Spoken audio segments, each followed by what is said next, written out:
Well, wasn't the result we wanted, but it's that's Rangers in Europe for you. Ups, downs, swings. Wow, it was entertaining for the neutral at least, but my heart could hardly take it. I mean, we've done the same last year. I've said it to Twitter and I've said it in a video before. This is what we do. We don't do it the easy way. We've always got to do it the hard way. But again, like the most frustrating thing about the game was, especially in the first half, quality ball control, first touches, just general ball control in the final third has just been absolutely tragic. Aye. I mean, how many times did you see a player get hold of the ball and then all of a sudden it bounces off his feet into no man's land? Loose passes, and like you say, the ball retention for particularly our front threes. Honestly, it's terrible at the moment. It's really constricting our ability to play, to be quite honest, because they're receiving balls into them, it's bouncing off them, the defenders are intercepting them, and it's really just killing us, and it's just gave PSV the ammunition to just constantly counter-attack us the night. What I will say is that, on a positive note, I think the players left everything out there. Aye. Like, for what we could ask of them for a attitude standpoint and for a hard graft standpoint, because that was a really good side. They were a quality side. Oh, they were passing, they were well drilled. Aye. Don't be wrong, not as good as I thought they were going to be. No, I thought they were going to completely blow us at the water like the night, but they controlled, they were dominant, but I think we helped them in the sense that I think we started off too cagey, like we were indecisive. Aye. I know it wasn't go all guns blazing, but it was like a bad version of a previous version of Rangers we've seen in Europe, where we do sit deep and we do counter-attack, but we were in sort of two minds, we were indecisive. We tried a bit of everything, to be honest, because I mean we knew Sima come on for his pace.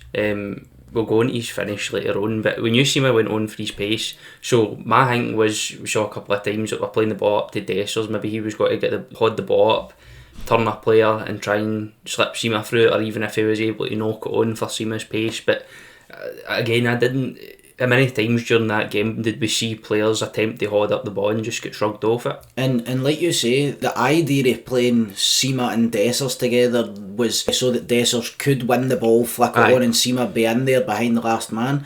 Many times did we see the long ball played to Dessers, flick on into no man's land to nobody, because we weren't high enough up the park. We never played with that bravery. The midfield, I think, was told to sit a bit deeper. I mean, it is set up to be a more solid midfield, like defensively, which is fair enough, but where did we get our goal from? Where did the Sima goal come from? We pressed them once. We pressed them once and they couldn't cope with it on the edge of their own box. The ball, Dessers does good in the press, Raskin's involved as well, Dessers cuts it back, and Sima honestly gets himself a get out of jail free card, because it's an absolute fucking wonderful finish, and I don't think he'd done much else. He was on course to getting subbed at half time anyway, and that goal saved him. I mean, it's been so frustrating watching him any of the games he's played, because he has got the ball caught under his feet all the time. His passing's lacklustre. Again, even that ball bounced in the corner. He had every opportunity to keep that ball in, and he just let it go for a corner. Now, let's be honest, I don't think Sima's actually seen our fucking corners if he's letting that ball go. But to be honest, as soon as he get his goal, he came out in the second half, there was a couple of moments of magic, a little bursts of pace, and I thought, I mean, his second half performance was better, but again, some of the problems that we had in the first half still persisted. It's hard to judge him that harshly, because they controlled so much of the game and so much of the ball. It was their game, let's be honest. I mean, we did not deserve to go in at half time leading. We didn't. Like, defensively, we tried our best, we done our job, we worked hard, but again, they looked like a threat constantly. Well, if we're playing in that in a way that's going to leave our back line exposed to counter attacks all the time, you better be fucking sure you're winning. You're not turning our possession in their final third. You better be sure you're winning the second. That's the crucial thing. And we never done enough of that tonight. Exactly, time and time again, we were in possession of the ball. Possession gets turned over, and all of a sudden our back four are running towards the own goal. How many times did that happen? Mate, I done a preview video. There's two things I mentioned. I mentioned passing accuracy in and around the final third, because if it's no good, which it wasn't the night, we were going to be exposed to their counter-attacks. That absolutely happened. And another thing, second balls, they played it almost looked like they had an extra man in the park Aye. at times. They played with such width, but they played with such bravery as well. Aye. Cantwell was the only one that was really trying to get in their faces, but see when you're pressing, you know what it's like. Aye. If you're playing a pressing game, you need to press as a unit. Aye. You can't have one man doing doggies. That's what I was going to say. Every time, even when Cantwell especially got a hold of the ball, there's 2 or 3 men instantly on his back. Not even just one man on his back. 2 or 3 men on his back, putting him in a cage. With our pressing style, I feel like it was just man for man. The ball's getting pinged about the park. You've got one man going out. Maybe when it's obvious, we trigger a press as a unit and have 2 or 3 men running like a key player. But again, never saw much of that in terms of intensity. There was no intensity about the press. The one point there was intensity about the press. We scored. And that's what sickens me, because I think we could have done that for, honestly, you don't need to go 100% intensity for the first whistle, right? Aye. But we gave them far too much respect, and they're a good team, right? But that's our home patch. We should be expecting to control and dominate the ball. Maybe Beale didn't have confidence in the team to stand toe to toe with them, because we never really played it out for the back the night. We were going long ball. Alright, he changed it up strategically, took Danilo off, he put Simo on. Can you say it worked? Can you say it never? I don't know. I mean, we came away with a 2-2 draw. For me, that's no good enough. What are they going to do as in Eindhoven? Aye.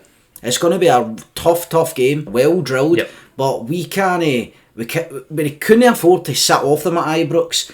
And again, I said the first 15 minutes will be crucial. It set the tone for the rest of the game, and I really don't think they felt threatened at all throughout. No, not really. I mean, until the point came where we brought Matondo on, which, by the way, like another game where he's been subbed on, another game where he's got to be in contention for starting. He's the only player that took on that, maybe what Kent used to have, where he get the ball. Absolutely. His first instincts to look forward, take a player on. There was a wee passage of play in there where he managed to squeeze himself, wriggle through a couple of players inside the box, small touches, wriggle through a couple of players. Maybe no led to a clear obvious chance. But how important at times, if we're playing that sort of sit a bit deeper in Europe, because we're not playing in the SPFL where we are guaranteed to control and dominate the game. But how important was Ryan Kent for us in some of these games? His just directness, just getting the ball and driving. Like you say, Matondo done it when he came on, and he is without doubt, and I don't care what anybody says, you agree or disagree, he is in contention.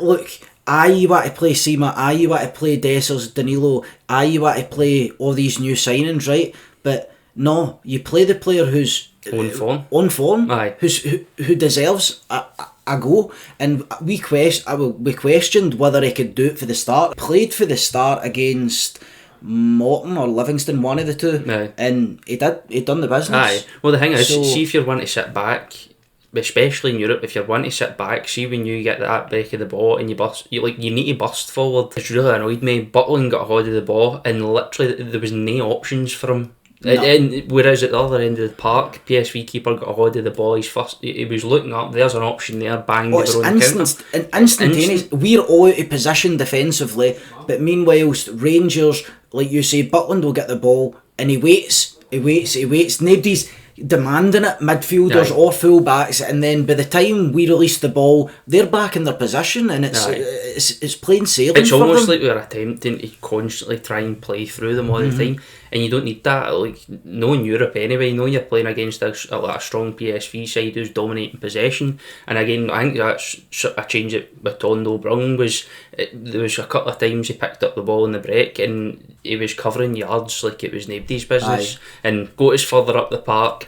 It was a shame sometimes, because I mean that Dessers as well annoyed me, because there was some periods of the game where we did get that burst and it gets put into the box and Dessers just isn't where you need him to be. There was one in particular, I can't remember, I don't know, it might have been Cifuentes that put it right across the face of the goal where your number 9 should be. He's no there, right, and his reaction is to put his hands in his head because he knows that he should have been there. Aye. Now for me that's no good enough. A couple of points I want to raise in particular. We signed a £6 million striker. Yep. This is our big, expensive, flashy summer signing. Why is he on the bench in the biggest game of the season? No idea. Thought the same thing. I know it's Beale's maybe thinking strategically. As a fan, you're bemused, you're confused. You're like, this is a star signing. Aye. This is the guy who's supposed to have the flair, supposed to get us the goals. You know, the Brazilian, and he's fucking on the bench in the most important game of the season. And you're seeing it more and more in the Rangers fan base that people are doubting Beale. You know, they're doubting Beale. And again, I feel bad for Danilo, because again, how much, see when you come on that late in the game, like how much an impact you got to have. Even in an intense game like that, it's got to take you. It's got to take you a good 10 minutes, 5-10 minutes to get up to speed. By that time, it's what full chance time. You got? You know what I mean? So it's too late to make. I mean, look at the impact Matondo made when he came on, and I think that's a reasonable time to make a substitution. Around about maybe the 65th minute. That's as late as I'm talking. Obviously, you need to make subs later as well. But if you're about to bring somebody on to impact the game, you don't bring Danilo on with fucking 10 minutes to go. It's just, there's no hope then, you know what I mean? You're just bringing them on because somebody else needs to come off because they're too tired, but you're not bringing them on to actually utilise him in a sense that he could change the game, because like you see, he's not got to get up to the game was end to end. There's no way he's going to get up to that pace, and I don't understand that decision. I know everybody's going to say it's because Seema's got the pace. Right, pace isn't everything. No. You know what I mean? Pace is not everything. Well, we showed that as well. How many times he gave away possession in PSV's final third leads to them breaking. And again, as we said before, like how many times did that result in our back four, or 3 defending players at the back getting exposed? They just get ran at. There was a period of the game where they were literally just running at our back four constantly for a solid 10-15 minutes. And you know what? I think perhaps it might just be that we're so early in the season and the game is so big, but it might just be that Beale does not know what his strongest 11 is, and that's just a matter of fact. You know, but he's trying things, but it's hard to be trying things again when you're playing for a Champions League group stage qualifier. The whole point is bringing in signings early. He said it himself. The whole point bringing in signings early is so we don't need a gelling period during the season. And right now, you could see during pre-season, it felt like you were watching a friendly at the start of pre-season. We got into the first game of the season against Kilmarnock, disaster, and ever since then we've slowly then started to see progress. That progress should have been made during pre-season. I know it's tough because there's no games, but there's no match sharpness, but we shouldn't have been seeing flaws to the extent that they are during the season. But looking on to next week, it's one of the ones where again you can't really see us dominate the way we want to dominate. It's going to be so much harder to get a result because we've not got the home crowd as well. But at the same time, we were in this position last year, and we come out with a 1-0 victory over there, which is probably more of what we'll be looking for again. But it's going to come down again to that clinicalness in front of goal, and this is sounded a lot more negative than I would have wanted it to be, because PSV are they are a good side. It's the hardest challenge of the season so far, and we've got to give some positives, I think, to wrap it up here. So what I would say is an honourable mention to Goldson and Suter, because I think they had a really good game. Because Suter's see when the ball's coming in for that right hand side, and he's brilliant at that near post. Absolutely. I mean, it was countless crosses into the box. That's probably how they didn't get as many clear cut chances as they expected to get, because Suter was at that near post, mopping everything up. And Goldson gets slated a lot for a big section of the Rangers fans as well, but I tell you, he covered Tavernier's arse tonight multiple times. We found a centre-back partnership for once in a long time. And it's in games like that where it really stands out, and I really thought they two were standout players. What I would say is Cifuentes, Raskin, I think it's maybe a bit of a shock to their system. Such a big game, such a lively atmosphere. They weren't controlling the ball maybe the way they would like to. They were doing the hard work off the ball. So I don't want to be too hard on them. It's a draw. The tie is absolutely still there to play for. We will definitely need to be at the tip top of our game next week if we want to qualify. But look, it's 90 minutes or possibly extra time as well, because the away goal rules fucked out the window, so we don't need to worry about that, thank fuck. I know. So if you're enjoying the podcast, remember, like and subscribe. If you want to join the discussion, let us know your opinions over on X. We're on there a lot. Also, we've got a TikTok account at bluesea.podcast, so if you want to get involved with more of the fun stuff, then head over there, and we'll see you next time. I'm away to kick a fucking door.